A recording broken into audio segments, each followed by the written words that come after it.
என்ன வேணும்? இல்லையா, இப்போ நிறைய பேர் ஹேக் பண்ண ஆரம்பிக்கிறாங்க. அதனால ஏதாச்சும் உங்களை ஹேக் பண்ணிட்டாங்கன்னா இந்த நம்பர் கான்டாக்ட் பண்ணுங்க. மொபைல் ஃபோன் வச்சுருக்கீங்களா? வச்சுருக்கேன்ப்பா. ஐயோ, ஃபோன் எவனோ ஹேக் பண்ணிட்டான். அப்பவே எங்கேயோ ஒழுங்கா கேட்டுருந்துருக்கலாம். 50,000 போச்சா? ஒரு வீட்டில் சோபா உள்ள உட்காந்து பாருங்க.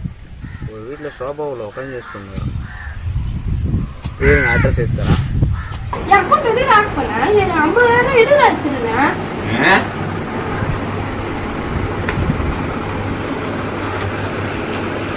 யாரு நீ? நம்பிக்கை துரோகி. உனக்கு காப்பாற்ற நினைச்சியா? உன்கிட்ட ஐடியா இருக்குதுன்னா வந்தது. அதையும் என்னை நம்பி பாஸ்வேர்டு எல்லாத்தையும் சொன்ன போகிறேன். அப்பயே உனக்கு ஹேக் பண்ணிட்டேன்.